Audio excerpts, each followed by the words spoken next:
તો ગ્રામ પંચાયતની ચૂંટણીને લઈને મહત્વના સમાચાર સામે આવ્યા છે, જેમાં રાજ્ય ચૂંટણી આયોગે ગ્રામ પંચાયતની ચૂંટણીની તૈયારીઓ શરૂ કરી છે। જૂન 2025 સુધીમાં તમામ પંચાયતને આવરી લેવાશે।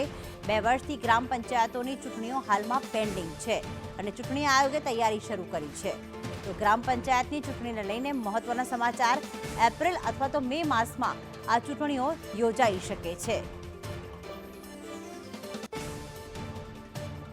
તો જૂન 2025 સુધીમાં તમામ પંચાયતને આવરી લેવાશે। 2 વર્ષથી ગ્રામ પંચાયતોની ચૂંટણી પેન્ડિંગ છે, પણ જે મહત્વના સમાચાર મળી રહ્યા છે કે હવે નગરપાલિકાઓ, તાલુકા પંચાયતની ચૂંટણી થઈ, પરંતુ હવે ગ્રામ પંચાયતની ચૂંટણી પણ યોજાઈ શકે છે। હિરણ, આ અંગે શું મહત્વના અપડેટ મળી રહ્યા છે?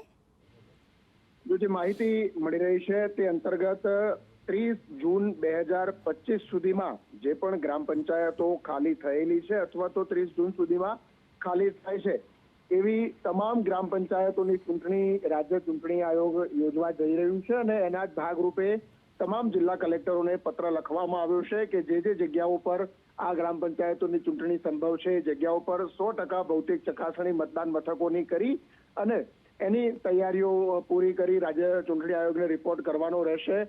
આ પ્રકારના પત્રથી સીધી રીતે જે ચૂંટણી અધિકારી તરીકે કામ કરવાનું છે એવા ચૂંટણી અધિકારીઓ માટે પણ સૂચના આપવામાં આવી છે। એટલે સીધી રીતે કહી શકાય કે આગામી 1 થી 2 મહિનાની અંદર, એટલે કે માર્ચ મહિનો પૂરો થાય ત્યાંથી લઈ અને મે મહિના સુધીમાં આ રાજ્યની જે ગ્રામ પંચાયતોની ચૂંટણીઓ ખાલી પડી છે એ તમામ ગ્રામ પંચાયતોમાં, એમાં સામાન્ય ચૂંટણી હોય, મધ્યસત્ર ચૂંટણી હોય કે પેટા ચૂંટણી હોય, એ તમામ ગ્રામ પંચાયતોની ચૂંટણીઓ છે એ આગામી 2 મહિનાની અંદર યોજવા માટે રાજ્ય ચૂંટણી આયોગ તૈયારી કરી રહ્યું છે।